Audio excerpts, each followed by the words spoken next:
A paz do Senhor a toda a igreja. Eu gostaria de convidá-los para que abram vossas Bíblias no livro do profeta Zacarias, no capítulo 13 e no versículo 1. Sinto-me honrado por estar aqui esta noite. Zacarias capítulo 13, versículo 1, está escrito assim, e eu lerei na versão Nova Almeida atualizada. Diz assim o texto: naquele dia haverá uma fonte aberta para a casa de Davi e para os moradores de Jerusalém, para remover o pecado e a impureza. Vou repetir a parte A. Naquele dia haverá uma fonte aberta para a casa de Davi. E quero ler convosco o versículo de número 6. Se alguém lhe perguntar, que feridas são essas nas suas mãos? Ele responderá, são as feridas com que fui ferido na casa dos meus amigos. Amém. Este livro do profeta Zacarias, evidentemente, é um livro profético, todos nós sabemos disto. E Zacarias também é um dos profetas que tem menções escatológicas, das quais esta é uma delas. E ele faz esta citação extraordinária de um advento que ocorrerá e marcará especialmente a vida dos judeus. Como esta noite o meu coração pendeu para este lugar, quando o irmão Gabriel cantou sobre as mãos de Jesus, eu quero falar um pouco sobre as mãos de Jesus. Todos nós sabemos que as mãos, ou a mão, é um dos órgãos mais importantes do corpo humano.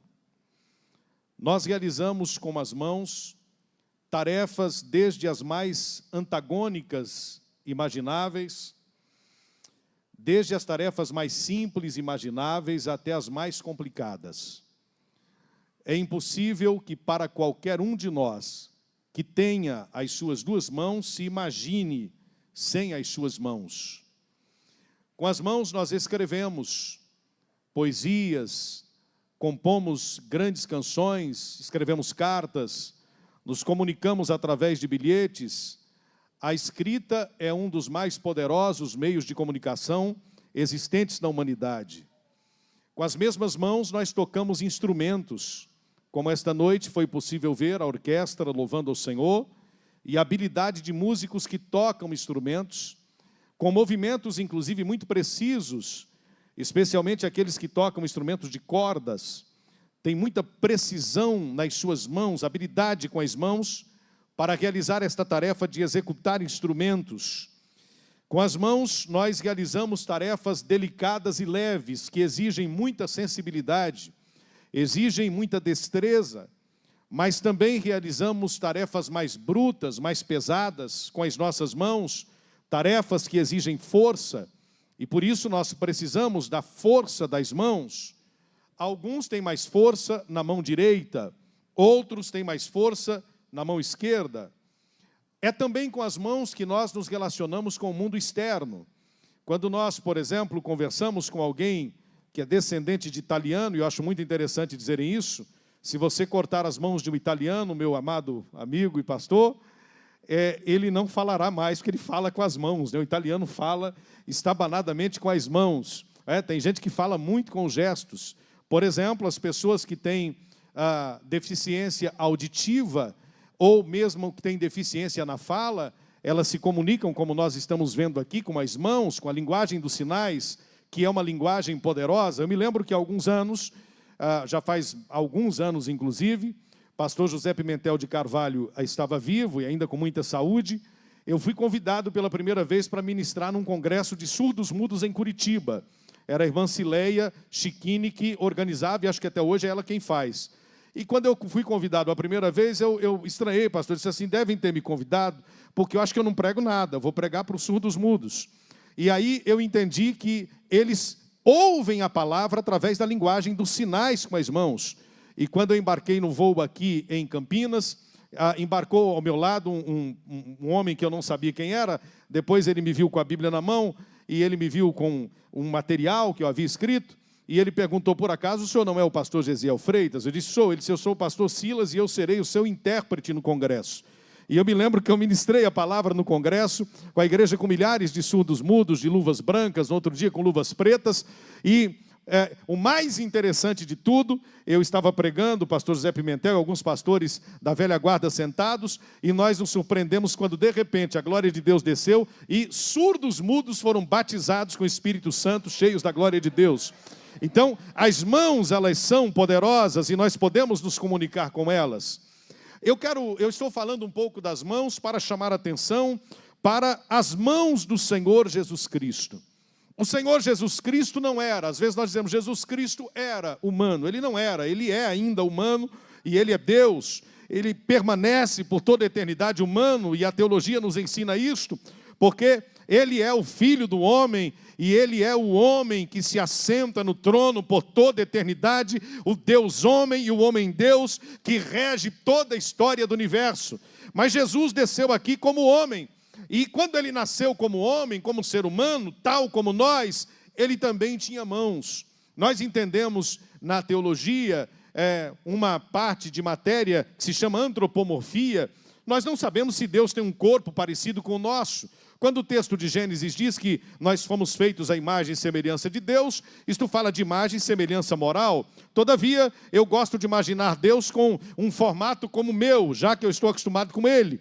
Imaginar que Deus tem mãos, mas Jesus humano tinha mãos como eu e você. As suas mãos eram mãos especiais, poderosas. As mãos de Jesus foram treinadas desde a sua mais tenra infância na carpintaria do seu pai José.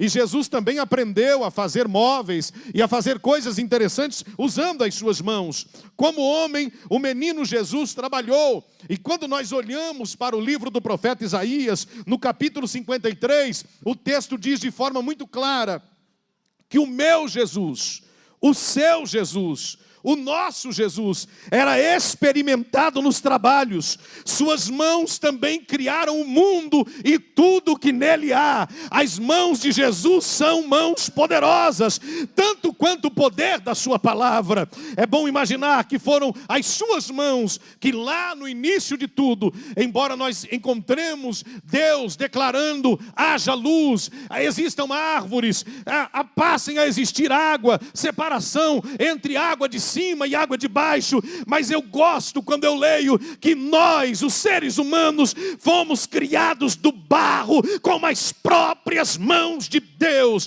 Deus nos criou com o poder das suas mãos, com propósitos especiais e com plano especial para as nossas vidas. Então as mãos de Jesus nos criaram do barro.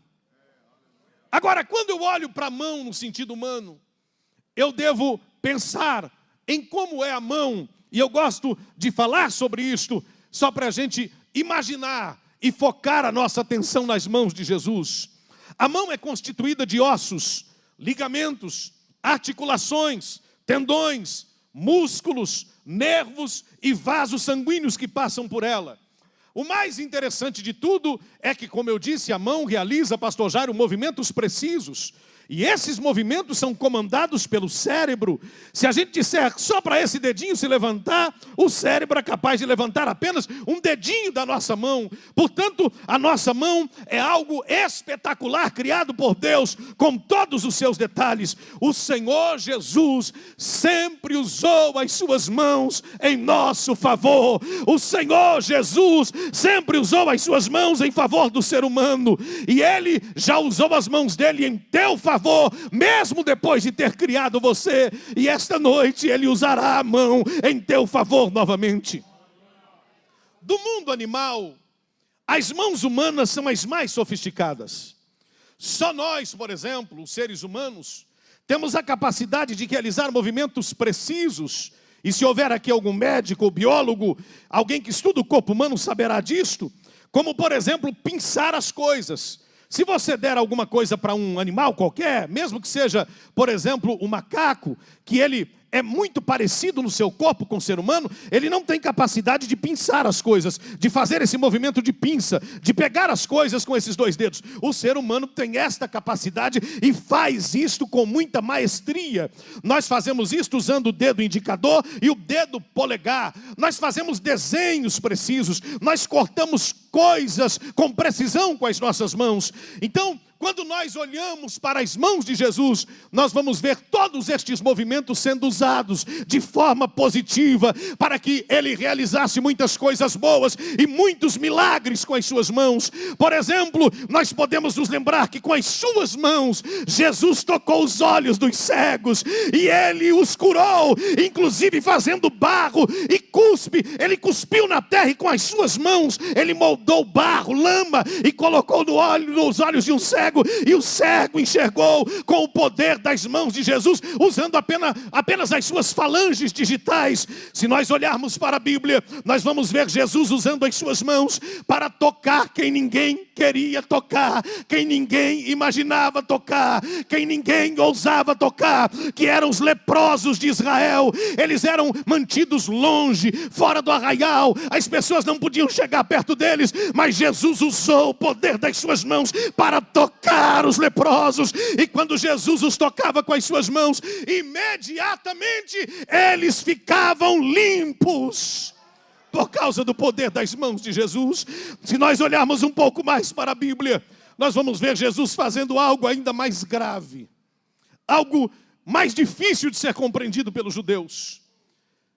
Os mortos não poderiam ser tocados de forma alguma, porque eles eram considerados imundos. Tanto é que, para quem estuda um pouquinho a Bíblia, sabe que na época da Bíblia não havia médicos como há hoje.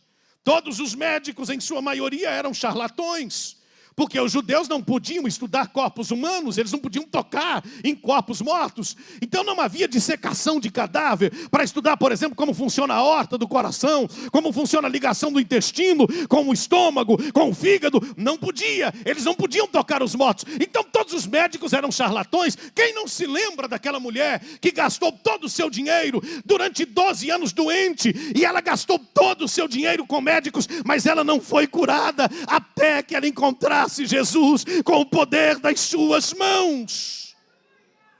Mas a Bíblia diz que o meu Jesus tocou os mortos e os ressuscitou, como foi o caso da filha de Jairo. Ele a segurou pela mão. Dá licença, pastor. Ele pegou ela pela mão e, segurando na mão dela, ele disse: Talita cumi, que significa: menina, levanta-te. E com o poder da sua mão e da sua palavra, ele levantou a menina e ela ressuscitou pelo poder da mão de Jesus. Quem não se lembra quando Jesus ia entrando na cidade de Naim, ia saindo um féretro, um enterro, todos longe, alguém segurando só na padiola para não tocar o morto, mas Jesus ousadamente chega para o enterro, e a Bíblia diz que ele toca no esquife, e o morto ressuscita pelo poder do toque das suas mãos. As mãos de Jesus também são santificadoras, elas purificam, elas separam o joio do trigo e o pecado. Quem não se lembra quando Jesus chegou no templo em Jerusalém e encontrou todos os cambistas vendendo, comercializando no pátio, no átrio do templo, e a Bíblia diz que ele pegou um chicote, um azorrague, e com a força das suas mãos, ele expulsou os cambistas do templo e purificou o templo. Tanto é que na Bíblia este evento é chamado de purificação do templo. Significa dizer que se Jesus te tocar com as mãos dele esta noite, você vai ser purificado com o poder do toque das mãos do Senhor Jesus Cristo. Com as suas mãos Jesus escreveu na areia. Eu imagino que a sentença de absolvição da mulher adúltera é imaginação minha. Enquanto ele escrevia, seja lá o que for que escrevia, a Bíblia diz que ele lhe concedeu o perdão dos seus pecados, porque todos os acusadores foram se retirando um a um. Então ele levantou a cabeça depois de escrever na areia, levantou a cabeça de frente ao templo e perguntou: mulher, cadê os teus acusadores? Não tem nenhum aí. Eles disseram: Senhor, foram todos embora. Ninguém te condenou, ninguém.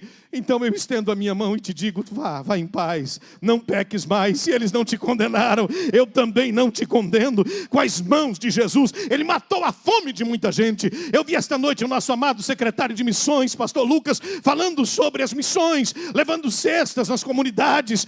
Lembrem-se de Jesus, pregando para a multidão. E alguém lhe disse: Senhor, a multidão está aí, já é tarde, eles não têm o que comer, não tem padaria para comprar pão aqui, não tem supermercado, não tem armazém, não tem nada, Senhor, não tem como alimentar esse povo. E será que ninguém tem nada? E alguém chega e diz: Senhor, tem aqui um menino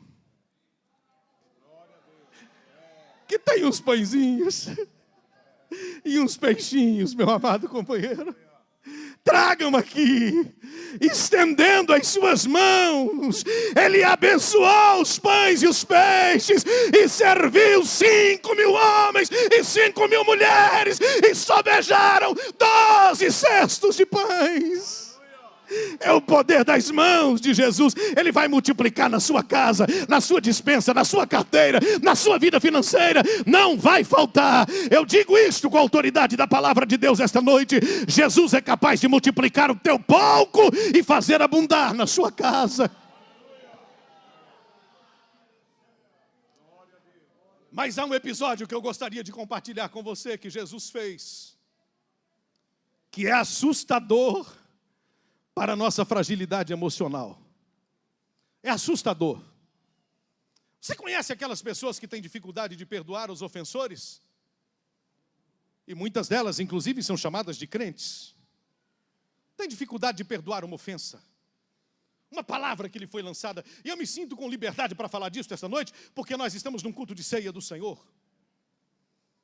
E às vezes vem para a ceia participar do culto de ceia. Eu participo, mas eu não cumprimento ela. Eu participo, mas eu não falo com ele.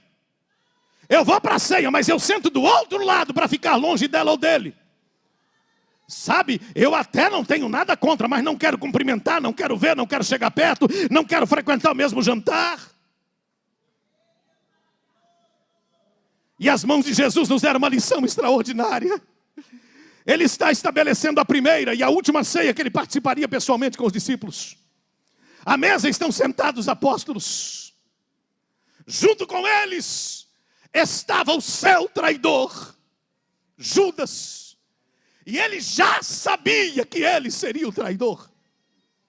E a Bíblia diz que ele diz: um de vós há de me trair. Eles questionam: será eu, será eu, será eu? Eles têm um coração tão empetrecido, tão empedernido, que a Bíblia diz que eles chegaram numa cidade para pregar e o povo não recebeu. E eles pediram para Jesus: Senhor, dá autoridade para a gente mandar fogo sobre aquele lugar e destruir. Aí na ceia Jesus mostra o que é ser crente. Ele pega o pedaço de pão da ceia, com a sua mão. Aleluia! Molha o bocado de pão da ceia e leva carinhosamente até a boca do seu traidor, para nos dizer: traidor, a gente trata bem, a gente ama, a gente perdoa, a gente pratica de verdade a vida cristã. Porque o traidor vai colher o próprio fruto da sua traição. Mas você tem que ser crente. Plante o bem para receber. Com as suas mãos na mesma ceia, Jesus deu uma lição de humildade. Ele se levantou da mesa, pediu uma toalha, cingiu os ombros, tornou-se semelhante a um escravo que fazia esse serviço. Pegou uma bacia com água e saiu lavando os pés dos discípulos como se servo fosse daquela casa. E quando Pedro disse: Senhor, a mim não vem aqui não. Ele disse: se eu não te lavar, tu não tens parte comigo. Senhor, pode me lavar inteiro, não precisa, eu só vou lavar os teus pés. Eu só colocarei as minhas mãos nos teus pés para te dar uma lição de humildade. Com as minhas mãos eu sou capaz de te ensinar a ser mais humilde, a se despir da arrogância, da soberba, do nariz empinado, reconhecer que você não é nada e que você depende da graça, da graça, da graça, da graça que vem do alto. Arabachorremanarabagai. Aleluia, bendito seja o nome do Senhor. Foi com a sua mão que quando Pedro estava afundando, Jesus estendeu a mão e arrancou Pedro da água, o amparou e o salvou do afogamento. E para terminar esta reflexão aqui neste aspecto de introdução da mensagem, foi com as suas mãos que os discípulos voltaram de uma pescaria depois de toda a noite. E quando chegaram na praia, o cozinheiro estava usando as suas mãos para assar pão e peixe sobre as brasas. E lhes ofereceram um cardápio. As mãos de Jesus são responsáveis por este prato, por este cálice que você vai participar esta noite. Você só tem isso aqui por causa das mãos do seu mestre. Você só tem isso aqui por causa das mãos de Jesus. Foram essas mãos que foram furadas com cravos terríveis de até 12 centímetros, quase quadrados na cruz do Calvário. E elas ultrapassaram os seus ossos do carpo, os pulsos na base da mão, acima dos pulsos antes do metacarpo, e o cravaram naquele madeiro. As mesmas mãos que haviam curado leprosos, as mesmas mãos que haviam levantado mortos, as mesmas mãos que haviam feito barro para curar os olhos do cego, agora estavam perfuradas no Calvário, para que eu e você estivéssemos aqui esta noite, com o espírito quebrantado diante da mesa do Senhor, podendo participar da ceia do Senhor.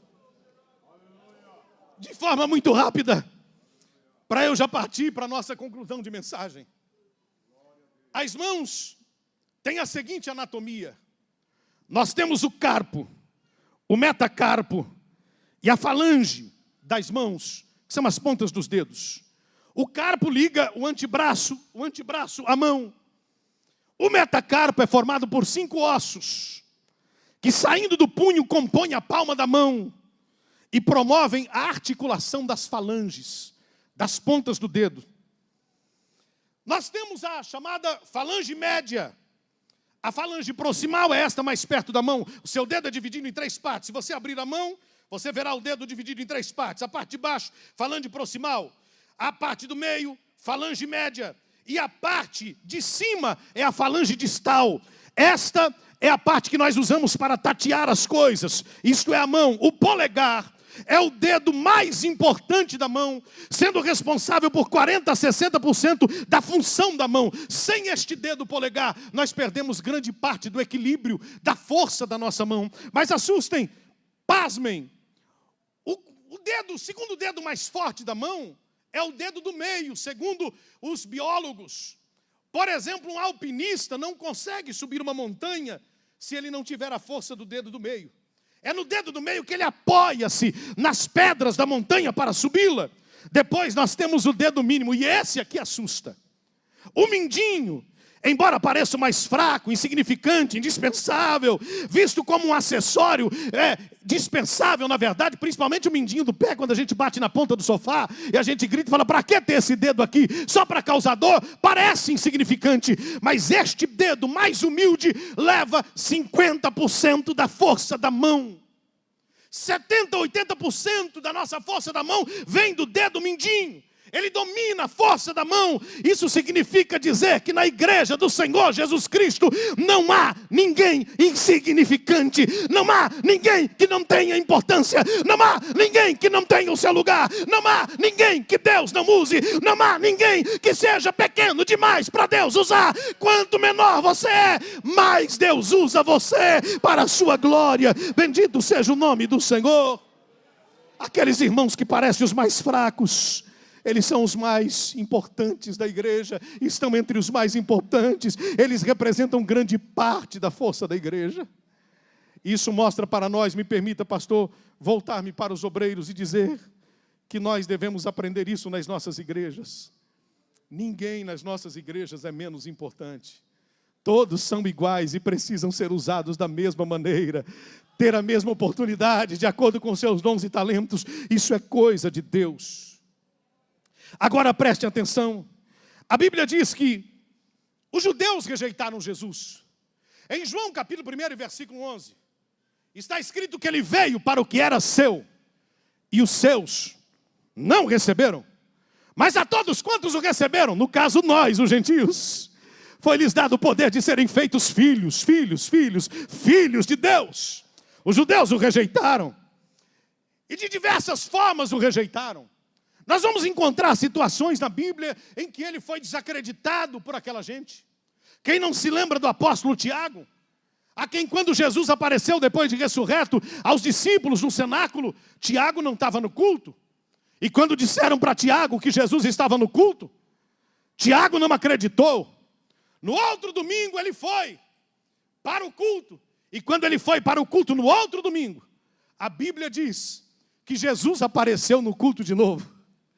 E aí Jesus, está escrito em João 20, 26 a 27, passados 8 dias, dos discípulos de Jesus estavam outra vez reunidos, e Tomé estava com eles. Estando as portas trancadas, Jesus veio, pôs-se no meio deles e disse: que a paz esteja com vocês. E logo disse a Tomé: põe aqui o seu dedo, a falange distal, e veja aqui onde foi furado. Veja aqui as marcas da cruz em mim, do meu sacrifício. Não seja incrédulo, Tiago, mas seja crente. Foram estas mesmas mãos que ele estendeu aos discípulos, dizendo para eles: deixo-vos a paz, a minha paz vos dou. Foram estas mesmas mãos, e serão estas mesmas mãos que daqui a pouco, quem sabe antes desse culto terminar, nós ouviremos o toque da trombeta. E quando subirmos, ele abrirá os braços, e com essas mãos ele dirá: vinde benditos de meu Pai, possuí por herança o reino que vos está preparado desde a fundação do mundo. São estas mãos que estão aqui estendidas para nos abençoar esta noite. O texto de Isaías 59 diz assim: eis que a mão do Senhor não está encolhida, para que não possa abençoar. Eu vou terminar esta reflexão com você. E eu quero que você pense neste texto, que eu acho, na verdade, um dos mais lindos. A Bíblia diz que quando Jesus voltar no final da grande tribulação, os judeus que o rejeitaram, os judeus que se recusaram a crer na sua cristandade ou messiandade, os judeus que não creram que ele é o Filho de Deus, verão ele vindo nas nuvens. E eu quero ler 2 textos para terminar a mensagem esta noite. Apocalipse 1, 4 a 8 diz: graça e paz, João viu, seja convosco da parte daquele que é, que era e que há de vir, e das dos 7 espíritos que estão diante do seu trono, e da parte de Jesus Cristo, que é a fiel testemunha, o primogênito dos mortos e o príncipe dos reis da terra, aquele que nos ama e que em seu sangue nos lavou dos nossos pecados e nos fez reis e sacerdotes para Deus e seu Pai. A Ele glória e poder para todos sempre. Amém. Eis que ele vem com as nuvens, e todo olho o verá, até mesmo aqueles que o traspassaram, e todas as tribos da terra se levantarão sobre ele. Sim, todas as tribos da terra. Ele dirá: eu sou o alfa e o ômega, o princípio e o fim, diz o Senhor, aquele que é, que era e que há de vir, o Todo-Poderoso. Mas eu quero terminar aqui em Zacarias 12:10. Os judeus o verão. E a Bíblia diz, e Zacarias registra, sobre a casa de Davi, quando eles olharem e verem as mãos de Jesus, quando ele vier e abrir os seus braços sobre eles, então eles reconhecerão que aquele socorro que virá, e eu e você estaremos lá com Jesus na batalha final. Quando eles olharem para nós e verem, eles reconhecerão o Messias que eles rejeitaram. E o texto diz sobre a casa de Davi e sobre os moradores de Jerusalém: derramarei um espírito de graça e de súplicas, olharão aquele a quem traspassaram, prantearão por ele como quem pranteia por um filho único, e chorarão por ele como se chora amargamente pelo seu primogênito. Naquele dia o pranto de Jerusalém será tão grande como um pranto de Hadad e Rimon no vale do Meguido. Sabe por que eles chorarão? Porque ele veio para o que era seu e os seus não receberam. E então eu termino. Eles não verão mais o Jesus que se contorce na cruz, que aparece em Isaías 53. Eles não veem mais aquele Jesus em quem olhava para ele na cruz não via beleza alguma, porque ele estava se contorcendo em dores. Eles não verão aquele Jesus humilhado, eles não verão aquele Jesus que os judeus e os sacerdotes passavam à beira da estrada, à margem da cruz, e amaldiçoavam ele no Calvário. Eles não verão mais esse Jesus. O Jesus que eles verão é o Jesus cheio de majestade, o Rei dos Reis, o Senhor da glória, vestido de glória e de poder. E então eu termino, eles perguntarão: Senhor, que feridas são essas nas suas mãos? Que feridas são essas, Senhor, nas suas mãos? E ele então responderá: essas são as feridas com as quais eu fui ferido.